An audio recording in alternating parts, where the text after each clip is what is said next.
Chapter 18 Sasata Diti, Eternalist Wrong View, and Ucheda Diti, Annihilationist Wrong View, and how they can be eliminated. In the man, on seeing the dining table on which is prepared some delicious food, there arises tanha, craving to eat. Then again arises the overwhelming desire for it, followed by kamabhava, physical action. In other words, tanha takes place, followed up by upadana, and again followed by kamabhava. This completes the three factors of tanha, upadana, and kamabhava. The Buddha says tanha paccaya upadana. It means there is paccaya between tanha and upadana. If there be no paccaya or cause, there is no effect, hence there can be no tanha or upadana. Again, the next link is upadana paccaya kama bhava. It is obvious that kama bhava cannot come into being without the cause upadana. Upadana not only arises but also vanishes, leaving paccaya for the arising of the next phenomenon. Thus it is clear that paccaya is the causal continuum. All sentient beings are circling around and in the whirlpool of the ceaseless continuum of tanha, upadana, and kamabhava. We should check what is happening actually in ourselves to see if it occurs with what is said in the Paticcasamuppada. In tanha paccaya upadana, paccaya between tanha and upadana is to be noted not as a separate function, not as that which simply shows its function as a causal continuum. It is obvious that upadana arises because of paccaya, tanha vanishes leaving paccaya. Cause for the arising of upadana, hence tanha paccaya upadana. If the question arises, why does upadana arise? Does it arise on its own or because of tanha? At this stage, it will be clear to the yogi that upadana arises because of tanha. This paragraph is reiterated again and again to acquaint and familiarize the yogi with the law of dependent origination, and enabling him to dispel the idea or notion that the world phenomenon arises in its own, fortuitously or by mere chance. The preceding phenomenon opens the way for the arising of upadana, and in this case it is tanha which gives the way for the arising of upadana, and so upadana arises because of paccaya tanha. At this point, yogis are advised to just think it over. If this chain of linking becomes clear to the yogi, the law of dependent origination can be quite comprehended, and moreover that the present causal resultant continuum is the effect of the preceding past causal continuum, and that there is the chain of links between the past and the present and the future. Should he persist in his belief that there is no linking between the past and the present, he is said to harbour annihilationist wrong view, ucheda diti.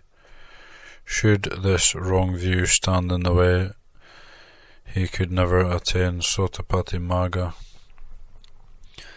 Again, there arises the desire or craving tanha to eat, which is followed by the overwhelming desire or clinging to eat, which clinging is again followed by kaya kama, deeds, and vichi kama, words, i.e. one may say, I am very hungry, I go and buy myself food.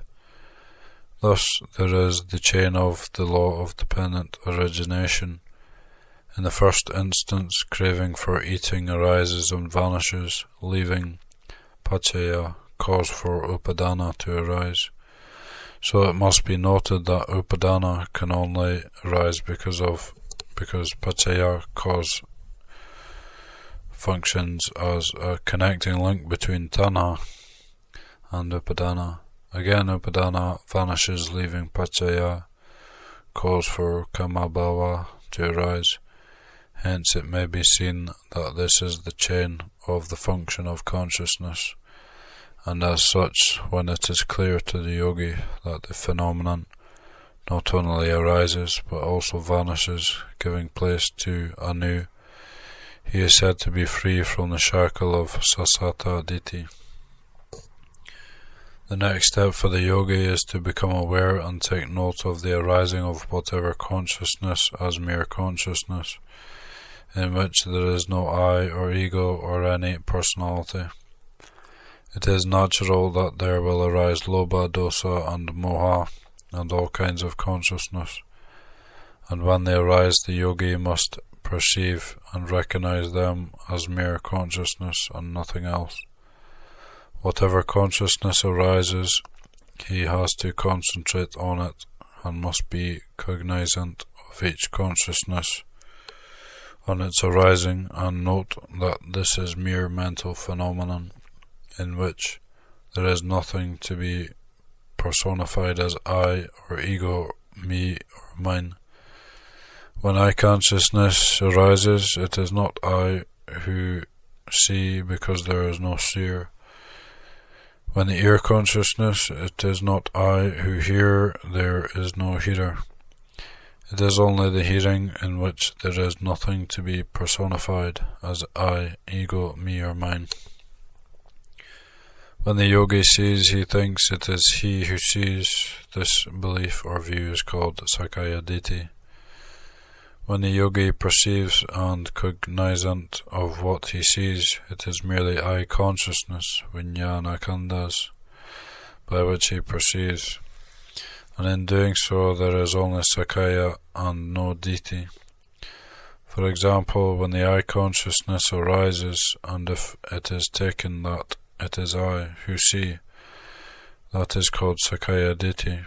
Similarly, when ear consciousness arises, and if it is taken that it is I who hear, it is called Sakaya Ditthi. When nose consciousness arises, and if it is taken that it is I who smell, it is Sakaya Ditthi, and so on. When the mind consciousness arises, and if it is taken that it is I who think, it is called Sakaya Ditthi. When the consciousness is mistaken or ego or I personality, it is called Sakaya Ditthi. When the yogi gains knowledge, the seeing, hearing, smelling, etc. are merely arising of khandhas, and so there can be no ego nor I personality. It can be said that the Sakaya Ditthi is dispelled or eliminated.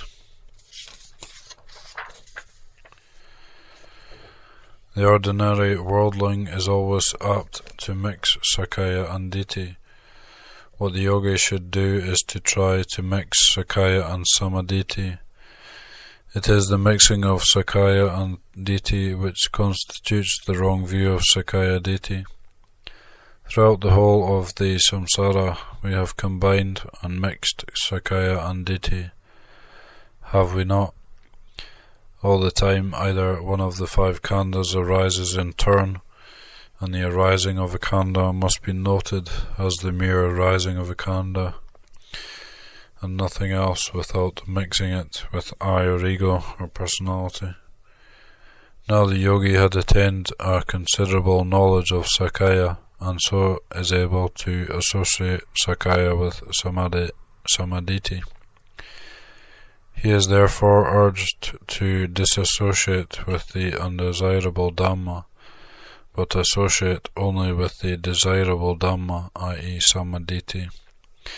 When a yogi sees Sakaya only, i.e. at its face value, and not confused with Ditthi, he shatters the fetters of Miccha Ditthi, and he is said to be free from the danger of falling into Apaya Gati, woeful abode in his next existence.